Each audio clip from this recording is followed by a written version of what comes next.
জমি অধিগ্রহণে জটিলতায় ২ বছর ধরে থমকে আছে জামালপুরে ব্রহ্মপুত্র নদের উপর নান্দিনা সেতু নির্মাণ কাজ। এতে দুর্ভোগে পড়েছেন প্রায় কয়েক লাখ বাসিন্দা। স্থানীয়দের অভিযোগ, জামালপুর সদরের ২টি ইউনিয়ন ও শেরপুর জেলার চরাঞ্চলের সাথে যোগাযোগ স্থাপনের জন্য ২০২২ সালে সেতু নির্মাণ কাজ শুরু করে এলজিইডি। সেতু নির্মাণের সময়সীমা ধরা হয় ২০২৫ সালে জুন মাস পর্যন্ত। তবে জমি অধিগ্রহণ জটিলতা ও ৫ আগস্ট সরকার পতনের পর থেকে থমকে গেছে সেতুটির নির্মাণ কাজ। এলজিইডি কর্তৃপক্ষ বলছে, জমি অধিগ্রহণে অর্থ বরাদ্দ পেলেই নির্দিষ্ট সময়ে কাজ শেষ করা সম্ভব হবে।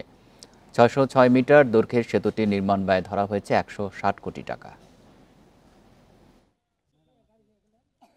আমাদের আকাঙ্ক্ষিত আশা আসলে আমরা যেন অতি শীঘ্রই এটা পাই। জমি অধিগ্রহণের কিছু সমস্যার কারণে এই ব্রিজের কনস্ট্রাকশন কাজ কিছুটা ধীরগতি হয়েছে। ইতিমধ্যে মাঠ পর্যায় থেকে জমি অধিগ্রহণের জন্য প্রয়োজনীয় তথ্যাদি আমরা সংগ্রহ করে সদর দপ্তরে প্রেরণ করেছি।